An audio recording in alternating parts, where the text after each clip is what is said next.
বৌমা শাশুড়ির এই ঝগড়ার প্রধান কারণ হচ্ছে জেনারেশন গ্যাপ, ঠিক কিনা? শাশুড়ি এক জেনারেশনের আর বৌমা আরেক জেনারেশনের। শাশুড়ি ভাবে একরকম, বৌমা ভাবে আরেক রকম। শাশুড়ি চায় বউর উপর খবরদারি করতে, বউ চায় শাশুড়ির উপর খবরদারি করতে। এই ডমিনেটিং এর কারণে কিলাকিলি আছে না নাই? আহা, এটা ঠিক না। আমার শাশুড়ি মায়েরা যারা আছেন, প্রথমে শাশুড়ি দিয়ে শুরু করি। আমার মাইকের আওয়াজ যে ঘরগুলোতে যায়, আমার শাশুড়ি মাদেরকে বলবো, বউদের উপর অত্যাচার করবেন না। ছেলেরা প্রশ্ন করে, তোর কাছে তোর বউ বড় না আমি বড়? আছে না নাই? এটা একটা প্রশ্ন হইল।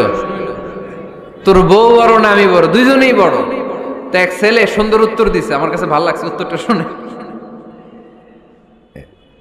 এক মা প্রশ্ন করছে, তোর এতদিন আমি লালন পালন করে বড় করলাম, জীবন যৌবন তোর জন্য শেষ করলাম, আজকে বউ পাইয়া বউ তোর আপন হয়ে গেল? এবার ছেলে উত্তর দিছে, মা, আমার মুখ থেকে মা ডাক শোনার জন্য তুমি কি কষ্টটাই না করছো জীবনে।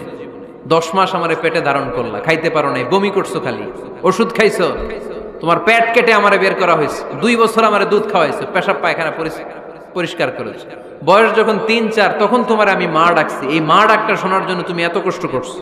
আর আরেকবারের মাইয়া এই ঘরে আইসাই তোমার মা ডাকা শুরু করছে। যেই মেয়েটা তোমারে মা ডাকে সে আমার আপন হবে না কেন মা? ঠিক কিনা? এই মা ডাক শোনার জন্য তুমি এত কষ্ট করলা, আমার লালন পালন করলা, 10 মাস পেটে ধরলা, পেশাব পায়খানা পরিষ্কার করলা, এরপরে মা ডাক শুনতে পারছো। আর আরেকবারের মেয়ে জানা নাই চিনা নাই এসেই তোমার ডাকা শুরু করছে মা। তো যে আমার মারে মা ডাকে তার স্থান তো আমার কলিজায়, ঠিক কিনা? শাশুড়ি আম্মারা যারা আছেন, প্লিজ বৌমাদেরকে কষ্ট দিয়েন না। অনেক শাশুড়ি আছে পান থেকে চুন খসলে রেগে যায়, পদে পদে স্ত্রীর ভুল ধরে, বউয়ের ভুল ধরে, আছে না নাই? এটা করবেন না।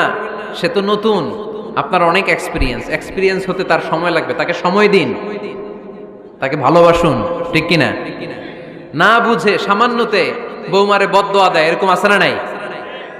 কিন্তু বুঝতে চায় না, বৌমারে যদি বদদোয়া দেয় তাহলে তার নিজ ছেলের পরিবারের ক্ষতি, পেটে ধরা যে ছেলে, ছেলের পরিবারের কিন্তু ক্ষতি, তার আপন নাতি নাতনিদেরই ক্ষতি। আওয়াজ করে বলেন ঠিক কিনা? বৌমাকে বদদোয়া দিয়েন না। বৌমাকে নিজের মেয়ের মতো দেখবেন। সমাধান আমি দিচ্ছি। কেমন দেখতে হবে? নিজের মেয়ের মতো। নিজের মেয়ে সকালে ঘুম থেকে ওঠে 11টা, ওইটা সমস্যা নাই। বৌমা কেন উঠলো না, ওইখানেই ঝামেলা, আছে না নাই? মেহেরবানি করে আপনার বৌমাকে আপনার নিজের মেয়ের মতো দেখেন। নিজের মেয়েরে যেমনি আদর করেন তাকেও অমনি আদর করেন। আপনার বৌমারে যদি আপনি কষ্ট দেন, মনে রাখবেন আপনার নিজের মেয়েটাও আরেকবারের বউ হয়ে কয়েকদিন পরে যাবে।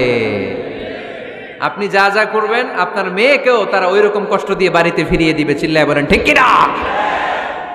খবরদার, টিট ফর ট্যাট।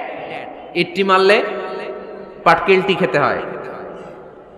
এজন্য শাশুড়ি আম্মা জানারা যারা আছেন, বৌমার সাথে খারাপ আচরণ করবেন না মেহেরবানি করে। তাকে আপনি কষ্ট দিলে আপনার নিজের মেয়েটাও আরেক বাড়ির বৌমা হবে, সেও ওই বাড়িতে এই কষ্টগুলো ভোগ করবে। এগুলো যখন আপনি শুনবেন তখন আপনার চোখ দিয়ে পানি পড়বে কি পড়বে না? পড়বে। এবার আসেন বৌমার কথা বলি।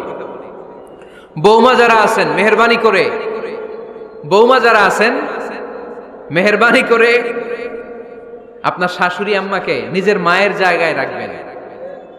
আপনার বাড়ি ছেড়ে নতুন বাড়িতে আসছেন, তো এটাই তো আপনার বাড়ি। আপনার মা রেখে দিয়ে নতুন মা পাইছেন, এটাই তো আপনার মা। তো ওনাকে মায়ের জায়গায় বসাতে আপনার সমস্যাটা কোথায়? বৌমারা খেয়াল রাখবেন, আপনি আপনার শাশুড়ির সাথে যে আচরণটা করতেছেন, আপনার শেষ বয়সে আপনার ছেলের বিয়ে দেওয়ার পরে যে বৌমাটা আসবে ওই আচরণই আপনাকে ফিরিয়ে দিবে। The nature has its own return. প্রকৃতির একটা মাইর আছে, এটা শেষ মাইর, এটা শেষ খেলা। প্রকৃতির খেলা বড় খেলা। আপনি আপনার শাশুড়ির সাথে যে আচরণ করবেন, আপনার শেষ বয়সে আপনি একদিন শাশুড়ি হবেন, এটা মাথায় রাখবেন। ওই আচরণই আপনি ফিরে পাবেন। আওয়াজ করে বলতে হবে ঠিক কিনা? এজন্য 9 নাম্বার পয়েন্টস হচ্ছে মিউচুয়াল রেসপেক্ট। সবাই যেন সবাইকে ভালোবাসি। দোষ ছাড়া মানুষ নাই। সবার দোষ আছে, আমরা যেন একে অন্যের দোষ না খুঁজি। বৌমারা, আপনাদের কেন যদি আমার মাইকের আওয়াজ যায়, অল্প কিছু টেকনিক অবলম্বন করলে আপনি আপনার শাশুড়ির মন জয় করতে পারবেন। শাশুড়িরা আসলে বেশি কিছু চায় না, আগের জামানার মানুষ তো, এদেরকে ওইভাবে হাত করতে হবে। মাঝে মাঝে একটু শাশুড়ির মাথায় তেল দিয়ে দেন, চুলে তেল দিয়ে দিবেন আর কি, মাঝে মাঝে চুল আশ্রয় দিবেন, এগুলো কিন্তু খুব পছন্দ করে শাশুড়িরা। ওনার প্রেশারটা একটু মেপে দিবেন, ডায়াবেটিক্সের ওষুধটা খাইলো কিনা সময় মতো খোঁজ নিবেন, কি পছন্দ করে খেতে একটু রান্না করে দিবেন।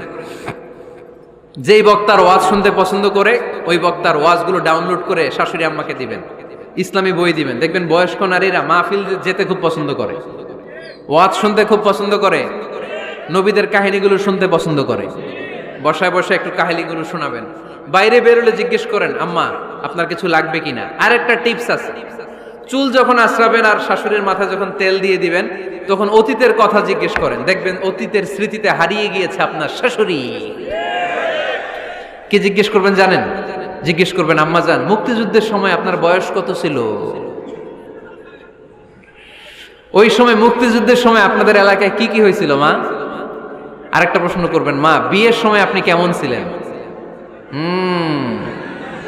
ওই দিন দেখবেন বুড়ি আর বুড়ি নাই, জুয়ান হয়ে গেছে। ওই দিন বলবে, মা আমি অনেক সুন্দরী ছিলাম, আমার মাথায় অনেক চুল ছিল, আজকে নাই। আমগো গ্রামে আমার চাইতে সুন্দরী মাইয়া ছিল না। অতীতের স্মৃতিতে, স্মৃতি হাতরাতে হাতরাতে তিনি হারিয়ে যাবেন। জিজ্ঞেস করবেন যে, মা শীতকালে আপনাদের দেশে কি পিঠা বানাতেন আপনি যখন ছোট ছিলেন, আপনার বাপ চাচারা কি করতো? এগুলো জিজ্ঞেস করলে উনি স্মৃতির পাতা হাতরাতে হাতরাতে চোখ দিয়ে দাঁড় দাঁড় করে ওনার পানি ঝরতে শুরু করবে। আপনার জায়গায়, ওনার হৃদয়ের মনি কোঠায় এমন জায়গায় পৌঁছবে, আপনার ছাড়া উনি কিছুই বুঝবে না।